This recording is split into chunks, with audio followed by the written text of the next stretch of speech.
तो आदाब, नमस्कार, गुड इवनिंग, सत श्री अकाल। एक बार फिर आप तमाम लोगों का स्वागत है क्राइम तक की कहानी के इस एपिसोड में। उम्मीद है पूरी फैमिली अच्छी होगी, अपना और अपनों का ख्याल रख रही होगी। तो जय हिंद गाइस एक और आपके लिए बहुत ही इंटरेस्टिंग स्टोरी लेके आया हूँ।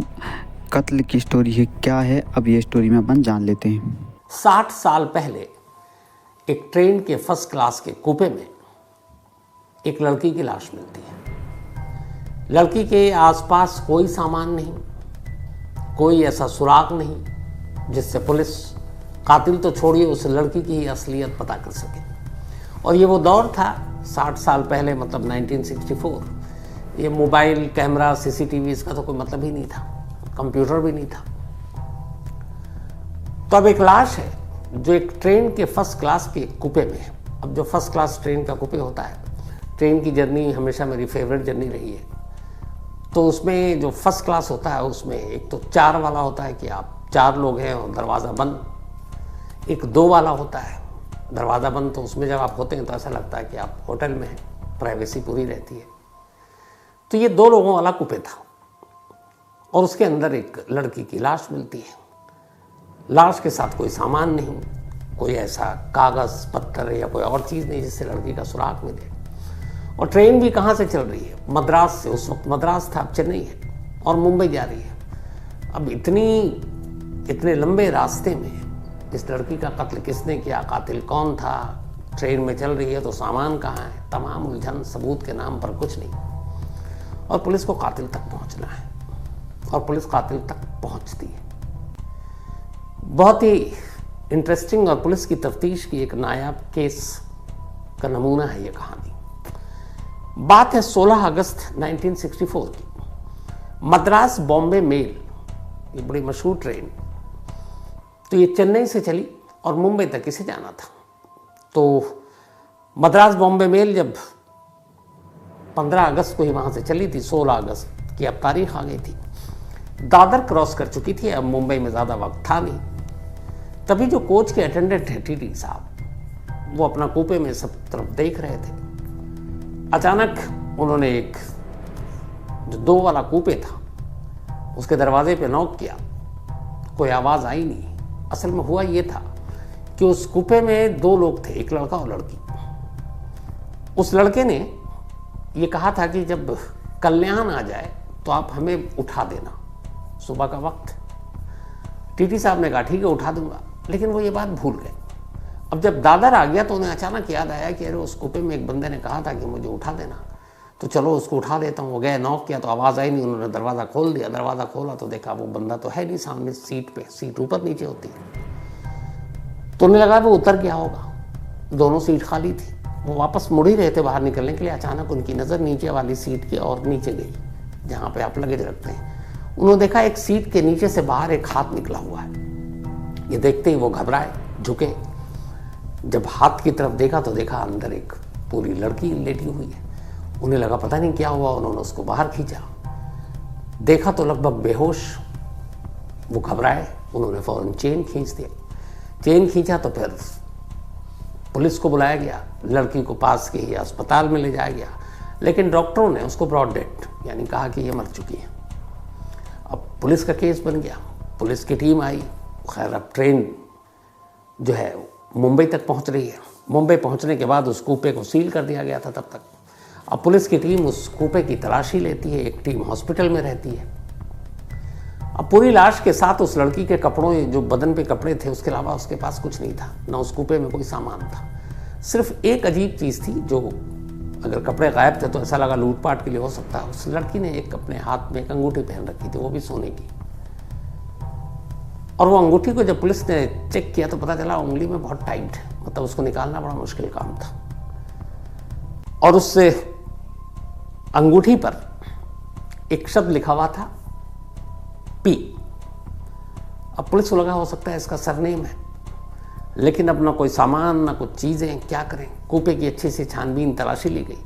तभी कूपे में उस खिड़की के पास पुलिस को एक ठुसा हुआ सिगरेट का पैकेट मुड़ा तोड़ा मिला। और उस कूपे के नीचे भी बहुत सारे बट्स सिगरेट के थे, वो भी पड़े हुए थे। तो ये देखकर लग गया कि जो दूसरा पैसेंजर था वो चेन स्मोकर होगा, क्योंकि उस सिगरेट के बट्स की तादाद भी काफ़ी ज़्यादा थी। जो सिगरेट का पैकेट था वो सिग्नेचर ब्रांड का सिगरेट था, उस वक्त काफ़ी चलता था साउथ में। तो अब बस एक सिगरेट का पैकेट, नीचे बड्स, और ये एहसास हो गया कि इस कूपे में बैठने वाला शख्स चेन स्मोकर है। लेकिन लड़की का कोई सुराग नहीं, कोई सुराग नहीं मिल रहा। खैर, अब जब आप फर्स्ट क्लास में बैठते हैं, रिजर्वेशन चार्ट लगती है, उस पर नाम होता है, तो पुलिस ने कहा कि चलो रिजर्वेशन के ज़रिए कुछ पता करते हैं। तो जब पुलिस ने रिजर्वेशन चार्ट देखा तो उसमें 2 नाम दिखाई दिए इस कूपे के। एक था लक्ष्मी कांडास्वामी और दूसरा था के कांडास्वामी। के कांडास्वामी और एल कांडास्वामी, एल फॉर लक्ष्मी। नीचे पता भी था। पुलिस ने देखा कि पता तमिलनाडु का है, उन्होंने चेक करवाया वहाँ के पुलिस से, लेकिन वो एड्रेस फेक था। अब मामला और उलझ गया। इधर पुलिस ने लड़की का पोस्टमार्टम कराया, उसकी तस्वीरें खींची और लाश को मॉर्चरी में रख दिया। अब इतना तो पता था इस नाम से, और लड़की का जो हुलिया था उसको देख कर कि ये साउथ की है, यानी कि ये तमिलनाडु की है, और उस वक्त के मद्रास के आसपास की होगी, लेकिन तमिलनाडु ये साउथ की है, ये कंफर्म था। ये महाराष्ट्र मुंबई की नहीं है। अब मुंबई की पुलिस टीम जांच पर लग गई। अब मुश्किल ये कि बाकी चीज़ तो छोड़िए, असल में लड़की की असली नाम भी ये है कि नहीं, क्योंकि जो रिजर्वेशन कराते वक्त आप नाम देते हैं, पता देते हैं, तो वो पता ही फेक था, तो फिर नाम भी कैसे असली हो सकता है। अब पुलिस को पता था कि बिना पता के और बिना सही नाम के अब कैसे ढूंढा जाए। अब अंगूठी जो मिली उस पर पी लिखा हुआ है, लेकिन रिजर्वेशन के चार्ट में लड़की का नाम एल कांडास्वामी है, तो पी कौन हो सकता है? जो लड़के का नाम है वो भी के कांडास्वामी है, तो पुलिस परेशान। खैर, अब पुलिस ने इस लड़की की शिनाख्त के लिए, उसे मालूम था कि ये ट्रेन चेन्नई से आ रही है, यानी मद्रास से, तो उसने तमिलनाडु और ख़ासतौर पर मद्रास के आसपास के जो लोकल न्यूज़पेपर छपते थे उसमें उस लड़की के फ़ोटो को भेज दिया कि भाई छाप दो, ताकि कोई इसको देख कर शायद सामने आ जाए। अखबार में फ़ोटो छपा, और जब फ़ोटो छपा तो पुलिस की सोच सही साबित हुई। अचानक एक तमिलनाडु के सालेम डिस्ट्रिक्ट से, और उस डिस्ट्रिक्ट में भी मिनाकल तालुका से, एक डॉक्टर ने मुंबई पुलिस को एक लेटर लिखा। उसमें था कि ये पता है, ये फ़ोन नंबर है, आप इस पर पुलिस को कांटेक्ट करें। लेकिन 1964 में फ़ोन वोन तो आप समझ सकते हैं कि क्या चीज़ थी, हर आदमी के बस की बात नहीं थी। तो उसने लेटर लिखा मुंबई पुलिस को कि मैं इस लड़की को जानता हूँ, ये लड़की पिछले कुछ दिनों से गायब है और ये हमारे ही सालेम ज़िले की है, और इस लड़की का नाम पपल है। अब उस अंगूठी में जो पी लिखा हुआ था उससे पुलिस को आइडिया हो गया कि इस लड़की का नाम पपल है, और वो अंगूठी इसने अपने नाम के पहले अक्षर की पहन रखी है। अब जब डॉक्टर का ये लेटर मिला तो फिर पुलिस की टीम ने डॉक्टर को रिप्लाई किया और कहा कि बॉडी ऐसे ऐसे है, लेकिन सिर्फ इतना कहने से ये नहीं होगा, तस्वीर एक बार कोई आइडेंटिफाई कर ले। तब डीएनए वीएनए का भी कोई मतलब तो था नहीं, आया ही नहीं था। तो डॉक्टर साहब ने अपने खर्चे पर, नेक इंसान थे वो, पपल की माँ को मुंबई भेजा और कहा कि आप जाओ और वहाँ मॉर्चरी में मुंबई पुलिस की टीम है, उनसे मिलिए और एक बार आप शिनाख्त कर लो। अब उस लड़की की माँ चेन्नई से फिर उसी ट्रेन से जो मद्रास और मुंबई दादर मुंबई पहुँचती है। पहुँचने के बाद पुलिस की टीम उसे मुर्दा घर ले जाती है, वहाँ लाश जैसे ही दिखाया जाता है। माँ बिलक बिलक कर रोने पड़ती है। वो कहती है हाँ यही मेरी बेटी पपल है। अब पुलिस माँ का बयान लेती है। वो माँ बताती है कि उसके कुल 5 बेटियाँ हैं, 5 की शादी हो चुकी है, लेकिन करीब 2 साल पहले उसकी बेटी पपल ने अपने पति से तलाक ले लिया। वो उससे अलग हो गई इसलिए कि उसका पति उसे बहुत टॉर्चर करता था, और तलाक के बाद उसने मुआवजे के लिए एक मुकदमा दायर कर रखा था। तो पुलिस को लगा कि शायद जिससे तलाक लिया है उस पति ने ही ना मार दिया हो उससे भी। तो उस पति को पुलिस ने, उस अटेंडेंट जो टीटी साहब थे, जो उस बर्थ में जिस बंदे ने कहा था कि मुझे दादर आने से पहले कल्याण में उठा देना, वो उसका हुलिया जानते थे।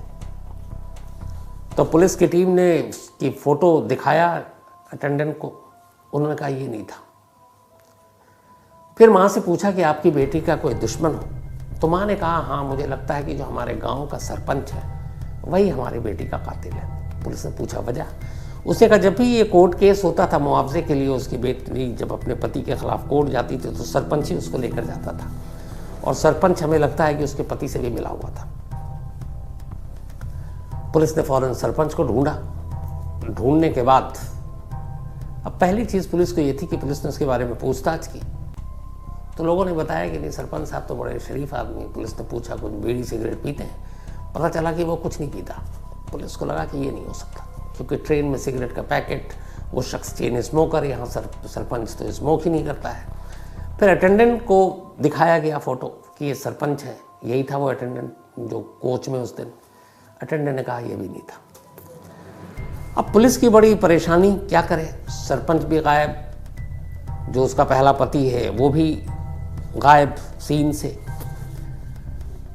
अब कैसे कातिल को ढूंढा जाए? पुलिस ने फिर आखिरी एक कोशिश करने का फैसला किया। उसने कहा कि जिस गांव में सालेम के इस मिनाकल तालुका में पपल रहा करती थी, उस गांव के हर ऐसे शख्स की एक लिस्ट बनाओ जो सिगरेट पीता हो, और खासकर सिग्नेचर ब्रांड का। अब 60 साल पहले जिस गांव में ये, जहां पपल रहा करती थी, उस गांव की कुल आबादी करीब 500 थी, लेकिन 500 फिर भी ज़्यादा थी। अब मुंबई पुलिस की टीम ने लोकल पुलिस की मदद से गांव के एक एक लोगों को और गांव के दुकान में जा जाकर जो सिगरेट विगरेट बेचते हैं पता करना शुरू किया कि कौन कौन लोग यहाँ सिगरेट पीने आते हैं, कितने लोग हैं। उस सिग्नेचर नहीं, माफ कीजिएगा, सीजर्स ब्रांड था। मैं बार बार सिग्नेचर कह रहा था, सीजर्स ब्रांड की सिगरेट थी वो। तो गांव वालों से ही पूछताछ शुरू की। उसके बाद गांव के हर स्मोकर की एक लिस्ट बनाई जाने लगी। जब गांव के हर स्मोकर की एक लिस्ट बनाई जाने लगी तो उसमें से कुछ तो मिले जो बीड़ी पीने वाले थे, लेकिन कुछ बड़े कम थे जो सिगरेट पीने वाले थे। अब उसमें कुछ नाम आए। पुलिस एक एक कर उनके पास गई, और जिसके पास जाती पहले तो उसके साथ, पपल के साथ कोई कनेक्शन, रिश्ता निकालती, पता चलता है नहीं। फिर एक ही विटनेस थे, टीटी साहब, उनको उसकी तस्वीर दिखाई जाती। वो कहते हैं कि ये नहीं है। टाइम टेकिंग था ये, उस वक्त तो मोबाइल भी नहीं था, वीडियो भी नहीं था, कॉलिंग तो कहाँ मद्रास और कहाँ मुंबई। करते करते एक एक करके सब शॉर्टलिस्ट किनारे होते गए। एक शख्स था जो बाहर गया हुआ था उस वक्त, और इत्तेफाक से जब पुलिस गांव में ये सारी चीजें कर रही थी, उसी दिन वो लौटा। पुलिस ने पता किया कि ये कौन है, तो पता चला कि इसका नाम पलानी स्वामी है। अब इसका नाम भी पी से शुरू हो रहा है। तो पुलिस ने पूछा कि ये सिगरेट विगरेट पीता है? तो उन्होंने कहा हाँ ये भी पीता है। अब पुलिस उसके पास पहुंचती है। जब उसके पास पहुंचती है तो उस वक्त भी पलानी स्वामी सिगरेट पी रहा था, और उसके हाथ में सिगरेट का डब्बा था, और इत्तेफाक से वो सीजर्स ब्रांड का था। जैसे ही सीजर्स ब्रांड का वो डब्बा देखा, नाम पी से शुरू हो रहा, पलानी स्वामी, पुलिस ने फौरन उसको बड़े प्यार से कहा ये आपसे कुछ पूछताछ करनी है। उसको लोकल पुलिस स्टेशन में ले गया। वहाँ ले जाकर उससे पूछताछ हुई। थोड़ी ही देर में पलानी स्वामी की सारी सच्चाई सामने आ गई। ये भी पता चला कि वो 15-16 अगस्त को शहर में नहीं था, गांव में नहीं था। अब पुलिस ने टीटी साहब को दिखाया कि भाई ये, टीटी साहब पहचान गए कि यही वो शख्स था जिसने गाड़ी में मुझसे कहा था कि कल्याण आए तो उठा देना। अब हर तरफ से कंफर्म हो गया, सीजर सिगरेट भी हाथ में है उस तारीख को, वो गांव में भी नहीं। और सबसे बड़ी बात, आई विटनेस जो थे टीटी साहब, कोच अटेंडेंट, उन्होंने भी उसकी शिनाख्त कर ली। अब पुलिस इसी बिहाफ पर ट्रांजिट रिमांड लेकर उसे मुंबई पहुंचती है। मुंबई जाने के बाद अब कहती है भाई कहानी सुना दो, भला इसी में है। अब पलानी स्वामी पूरी अपनी कहानी सुनाता है। कहानी ये थी कि पपल की शादी हो गई थी, लेकिन उसका पति उसे टॉर्चर करता था। इसी दौरान में जो पलानी स्वामी था, ये अक्सर चेन्नई शहर में जाता आता, ठीक ठाक बंदा था, तो पैसे वैसे भी थे उसके पास। पपल से उसकी दोस्ती हो गई, फिर धीरे धीरे दोनों में प्यार हो गया। अब पपल के ऊपर पलानी स्वामी खूब पैसे खर्च करता, मतलब उसने अपनी इश्क में सारी जमा पूंजी लुटा दी।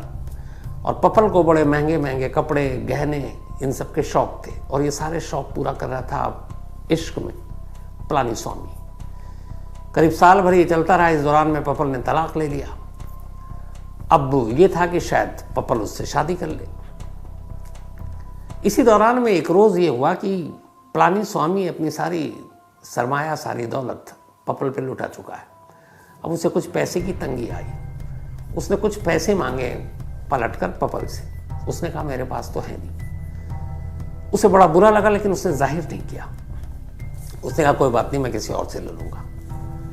अब उसने एक नया प्लान बनाया। उसने कहा कि इसको मैंने बहुत सारे गहने वहने दिलाए हैं, वो सब अगर वापस मिल जाएंगे तो मेरे पास फिर से पैसे आ जाएंगे। और वो उस ज़माने में हज़ारों रुपए के थे। फिर एक दिन इसने कहा पपल से कि चलो तुमको मुंबई घुमाता हूँ, तुमने यहाँ की तो देखी, मुंबई फिल्म इंडस्ट्री भी दिखाएंगे, बाकी शहर चकाचौंध। पपल खुश, क्योंकि उसे घूमने फिरने का शौक था। अब ये पैसे वाला भी था उस वक्त, लेकिन इसने अब एक प्लान दूसरा बनाया था। इसने कहा कि मुंबई चलेंगे, वहाँ थोड़ा अपना जलवा दिखाएंगे, तो अपने सारे गहने वहने रख लेना। उसके बाद अब इसे कत्ल करना था ट्रेन में, ये पहले से तय था। और उसी प्लानिंग के तहत उसने एसी फर्स्ट क्लास का कूपे बुक कराया, मद्रास बॉम्बे मेल। और उसमें 2 लोगों वाला कूपे इसने, क्योंकि उस ज़माने में बड़े कम लोग थे जो एसी फर्स्ट क्लास में ट्रैवल किया करते थे। लेकिन इसने पहले से ही रिजर्वेशन करा रखा था। चूंकि 2 लोग थे तो 2 लोगों को प्रेफरेंस मिलता है, इसको डबल ऑक्यूपेंसी वाली कूपे मिल गई। अब ये मद्रास से चला 15 अगस्त को। अब 16 अगस्त को ट्रेन पुणे पार कर चुकी है। पुणे के बाद अब जाहिर सी बात है अगले 2-3 घंटे में मुंबई आने वाला है। कूपे में कोई नहीं, यही दोनों। इसने पानी के बोतल में जहर मिला रखा था। पूरे रास्ते इसने जहर इसलिए नहीं दिया कि क्या पता टीटी चेकिंग करने के लिए आ जाए और उस वक्त कुछ देखें तो गड़बड़ हो जाए। तो उसने ये तय चुना था कि जब मुंबई करीब होगा, अगले 1-2-3 घंटे, तब वो जहर देगा और उसके बाद अगले स्टेशन पर उतर जाएगा। इसने पानी की बोतल में जहर दिया। जहर से पपल की तबीयत बिगड़ने लगी। इसने कूपे का दरवाज़ा लॉक किया और अब दोनों हाथों से उसका गला दबाने लगा। तब तक पपल होश में थी। उसने पूरा विरोध किया, डटकर मुकाबला किया, खुद को बचाने की कोशिश की। इस चक्कर में गुत्थम गुत्थी भी हुई दोनों में, लेकिन जहर का असर धीरे धीरे होने लगा और पपल की पकड़ ढीली पड़ने लगी। थोड़ी देर के बाद पपल ने दम तोड़ दिया। जब उसने दम तोड़ा तो उसके बाद उसने उसकी लाश को सीट के नीचे डाला और गलती से वो एक हाथ बाहर रह गया। वो घबराहट में देख नहीं पाया। और फिर अगला स्टेशन, उसे टाइमिंग सब पता था। कल्याण, उससे पहले उसने पपल के जो सारे सामान बाहर फेंक दिए चलती ट्रेन से। कोई भी चीज़ नहीं रखा। अंगूठी निकालना चाहता था एक शनाख्त के लिए, लेकिन अंगूठी बहुत टाइट थी जिसमें पी लिखा हुआ था। तो उसे लगा अंगूठी कैसे निकालें, वक्त भी नहीं, कोई आ ना जाए। इस घबराहट में उसने अंगूठी छोड़ दी और वो वहाँ से सारा सामान फेंक कर अगले स्टेशन पर उतर कर निकल गया। इस साजिश की वजह से ही उसने जब रिजर्वेशन कराया था तो दोनों का नाम और पता गलत लिखाया था। पपल भी इसके लिए तैयार हो गई थी, इसलिए कि उसका डिवोर्स हुआ था, इन दोनों ने शादी की नहीं थी। तो एक लड़की एक अनजान लड़के के साथ मुंबई जैसे शहर घूमने जाए, ये परिवार वालों को भी पसंद नहीं होगा। तो वो भी इस बात के लिए राज़ी हो गई थी। उसे ये पता नहीं था कि पलानीस्वामी के दिमाग में क्या चल रहा है। तो ये सब करने के बाद उतर गया और उसके बाद वो जो सिगरेट का पैकेट था, वो सारी चीज़ें जो उसने मद्रास से लेकर पुणे तक फूंका था, वही उसकी गिरफ्तारी की वजह बनी। बाद में पुलिस ने कोर्ट में ये सारी चीज़ें उस वकील उसको गवाह के तौर पर पेश किया। जो अंगूठी पे पी लिखा था और अंगूठी में कुछ बाल फंसे थे, उसने सर पकड़ने की भी कोशिश की थी पपल ने उस वक्त। तो बाकायदा उन चीज़ों को कोर्ट में एक सबूत के तौर पर पेश किया गया। कुछ और गवाह पेश हुए जिन्होंने पपल और पलानीस्वामी को सलेम डिस्ट्रिक्ट में देखा था। तो इन सारी चीज़ों और सारी गवाहियों को देखते हुए 70s में फैसला आया था और कोर्ट ने पलानीस्वामी को उम्र कैद की सज़ा दी थी। लेकिन तब उम्र कैद 14 साल की हुआ करती थी, आज के जैसा नहीं। तो एक सिगरेट के डब्बे ने एक चलती ट्रेन में हुए कत्ल को यूं खोल दिया और इसके लिए तारीफ के काबिल मुंबई पुलिस की टीम है। उस वक्त जब इतनी सारी चीज़ें सहूलियत नहीं थी आज के जैसी, मुंबई से लेके चेन्नई और सलेम तक कर के दौरा और किस तरीके से लोगों से बातचीत करके सिगरेट तक फोकस किया और फिर सही कातिल को ढूंढ निकाला। कई बार पुलिस की इन्वेस्टिगेशन वाकई बहुत अच्छी होती, तारीफ के लायक होती। अब तो खैर इस मामले में 60 साल बीत चुके हैं। तो कहानी में इतना ही, लेकिन कहानी खत्म। तो उम्मीद करता हूँ दोस्तों कि ये कहानी आपको अच्छी लगी होगी, और मैं आपसे कहता हूँ कि मैं नेक्स्ट टाइम और इंटरेस्टिंग स्टोरियाँ जो छांट के आपके लिए लेके आता हूँ। तो आप बने रहिए इस चैनल पे और सब्सक्राइब कर लीजिए, क्योंकि इंटरेस्टिंग स्टोरियाँ आपके लिए मैं यहाँ पे लाता हूँ। तो मिलते हैं नेक्स्ट स्टोरी में, तब तक के लिए जय हिंद।